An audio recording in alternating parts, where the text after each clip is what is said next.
Assalamualaikum semuanya. Pada video kali ini saya Muhammad Arsya dan Givari Aprilian Givari Aprilian. akan menjelaskan mengenai fungsi kuadrat. Pada penjelasan kali ini akan terbagi menjadi 3 bagian, yaitu penjelasan konsep, penerapan, dan juga contoh soal.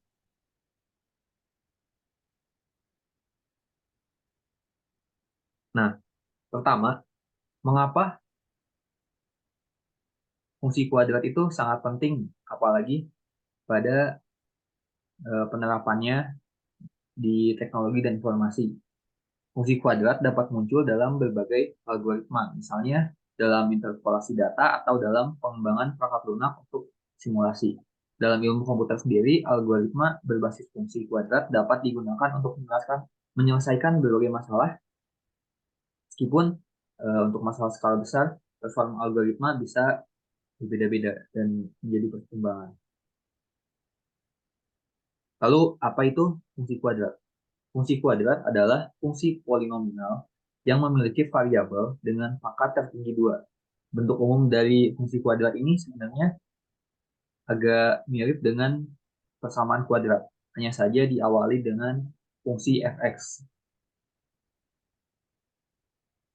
Lalu selanjutnya ada bentuk umum dari fungsi kuadrat. Seperti ini ada fx sama dengan a koefisien x pangkat 2, lalu ditambah b koefisien dari x, dan juga c sebagai konstanta. Pada penerapannya, pada grafik akan menjadi seperti ini. Lalu, fungsi dari definisi dari setiap koefisien, misalkan di sini ada nilai A akan mempengaruhi bentuk grafiknya. Jika A lebih besar daripada 0, maka grafik Y A X pangkat 2 ditambah BX tambah C akan terbuka ke atas dan memiliki titik puncak minimum. Pada slide selanjutnya akan saya berikan contoh penerapannya. Lalu A lebih kecil daripada 0, maka negatif, grafiknya akan terbuka ke bawah dan memiliki titik puncak maksimum. Selanjutnya, jika semakin besar nilai A, bentuk grafiknya maka akan semakin sempit ke dalam. Sementara itu nilai C pada grafik Y sama dengan AX 2, A pangkat 2 plus BX tambah C menunjukkan titik-titik perpotongan grafik fungsi kuadrat dengan sumbu X, yakni pada koordinat 0, C. Nah, di sini seperti yang tadi dijelaskan, jika positif maka akan terbuka ke atas, dan jika negatif akan terbuka ke bawah. Nah, jika semakin kecil maka akan semakin melebar. Jika nilai A-nya semakin besar, maka akan semakin mengecil. Lalu koefisien B disebut juga koefisiensi linear. Misalnya kita punya contoh persamaan persamaan Y sama dengan X pangkat 2 ditambah 2X plus 4. Kemudian bentuk tersebut dilengkapi kuadrat sempurnanya akan menjadi X plus 1 pangkat 2 ditambah 5. Selanjutnya 1 kita sebut C dan 5 kita sebut D atau diskriminan. Jika C positif, maka sumbu simetri X sama dengan min C, titik puncak min C, D. Jika C negatif, maka sumbu simetri X sama dengan positif C, titik puncaknya akan menjadi C, D. Seperti berikut. Selanjutnya, bentuk dari grafiknya jika jika koefisien B positif, jika koefisien B negatif maka akan semakin ke kanan, jika semakin positif maka akan semakin ke kiri. Lalu selanjutnya, konstanta C berpengaruh pada titik potong sumbu Y. Jika C semakin besar, maka akan semakin berada di atas. Jika C semakin kecil, akan semakin berada di bawah. Seperti ini contohnya, X pangkat 2 plus 1 itu ada di sini. Sementara X pangkat 2 plus 2 itu akan semakin ke atas mengikuti nilai dari konstanta C-nya. Selanjutnya, contoh dunia nyata akan dijelaskan oleh saudara Givari Aprilianto.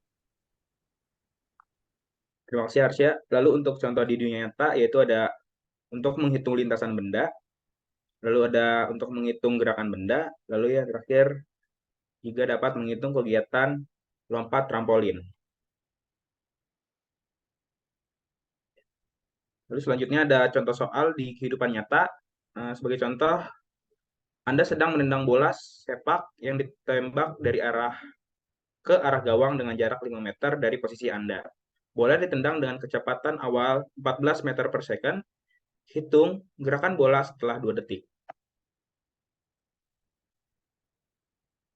Di sini terdapat penyelesaiannya untuk menghitung gerakan bola setelah 2 detik dengan menggunakan fungsi kuadrat yang mencerminkan gerakan bola, yaitu X, T, di mana T itu waktu untuk bolanya, lalu ada V, O, T. Lalu di bawahnya juga ada fungsi Y, di mana T itu waktunya, dengan rumus minus 0,5 GT kuadrat plus V kosong T. Di mana X dan Y adalah posisi bola, VO adalah kecepatan awal, dan T adalah waktu.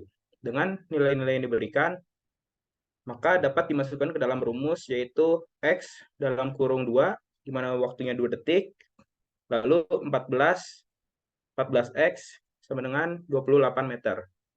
Lalu untuk Y-nya dimasukkan negatif 0,5, terus ada 9,81 itu gravitasi, lalu dihitung juga ada waktunya 2 kuadrat ditambah 14 dikali 2, di mana mendapatkan hasil 3,04 ditambah 28, lalu titik setelah bola ditendang selama 2 detik adalah 24,96 meter.